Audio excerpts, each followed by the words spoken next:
morning children and my dear parents. Welcome to Standard 3 EVS class. Today I am going to teach you chapter 11 Cooking and Eating. And this is your EVS book. Before starting this lesson children, you have already studied in your previous lesson that food is very essential for our body to stay alive.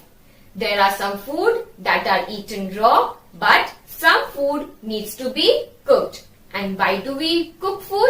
We cook food to make it soft, easy to chew and easy to digest.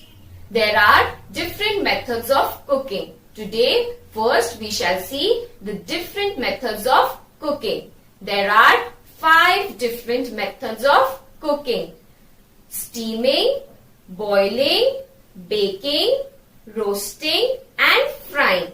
Come children, let us see in detail the different methods or ways of cooking. The first one, steaming. In this method, food is cooked in steam produced by boiling a little amount of water in a closed container. Some of the examples are, come see on the board, idlis and momos. Idlis and momos are cooked using this method. Moving on to the second method. Our second method is boiling.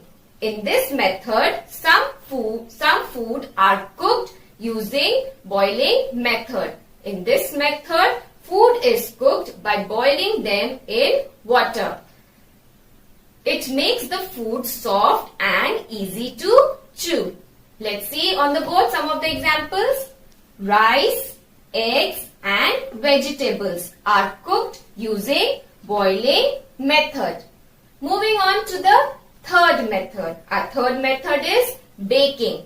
In this method, food is cooked providing indirect heat and without adding any water. Few examples are cakes and biscuits. Cakes and biscuits are cooked using the baking method. Moving on to the fourth method. Our fourth method is roasting.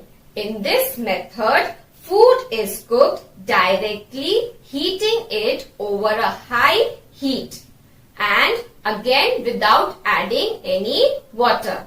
Few examples are paneer, papad and chicken. Our last method or way of cooking food is frying.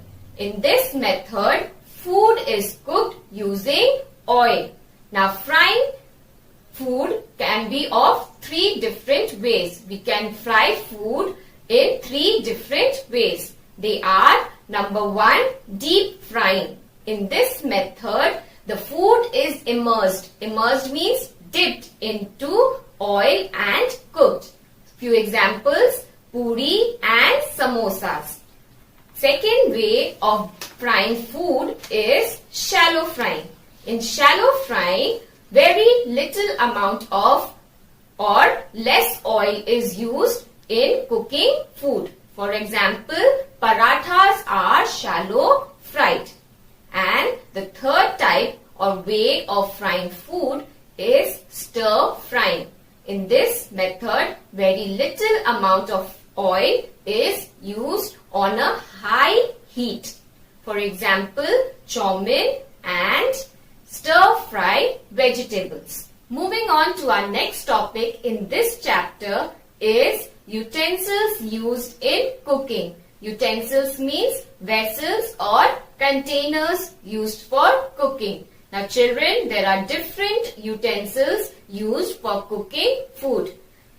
Utensils used to cook food on fire are usually made of aluminium, stainless steel and copper.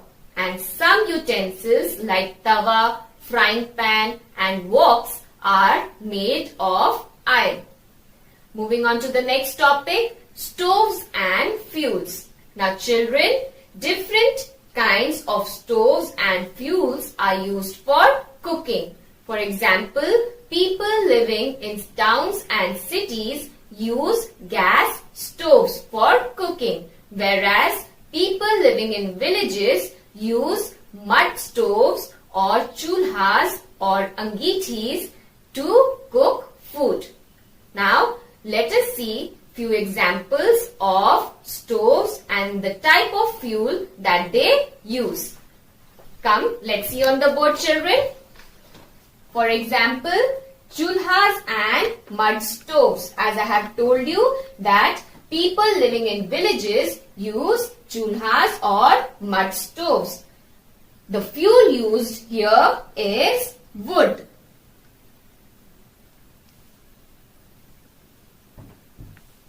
Angiti. Now, again, angiti is used as stove in village areas. So, the fuel used in angiti is coal. Gas stove. People living in towns and cities use gas stoves. And the fuel used here is LPG. Liquefied petroleum gas. Solar cooker. In solar cooker, what is solar cooker, children? Solar cooker is a type of cooker or stove that uses sun's energy. So the fuel used here is sun's energy to cook food. And electric oven, toaster or microwave, what fuel do they use? They use electric current.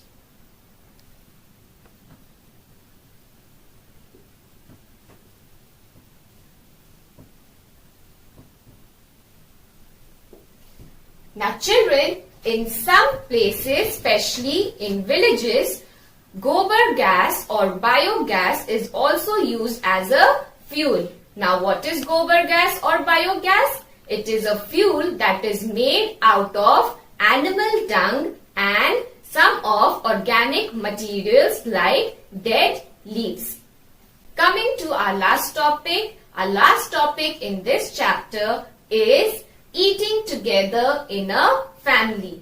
Remember children, a family that eats together stays together. So a family should practice having at least one meal together. Why is it so? Because it is the only time where all the family members share what they have done during the day.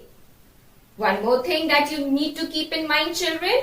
It is a good habit to eat whatever is served to you by your mother or whoever cooks food for you at home.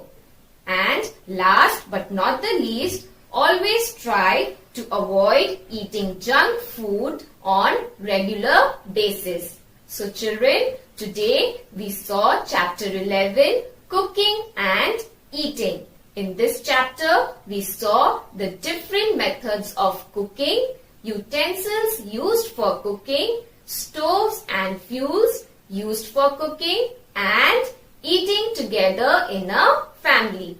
Based on these, notes and worksheets will be uploaded on the school website. Kindly go through it and study well. Thank you.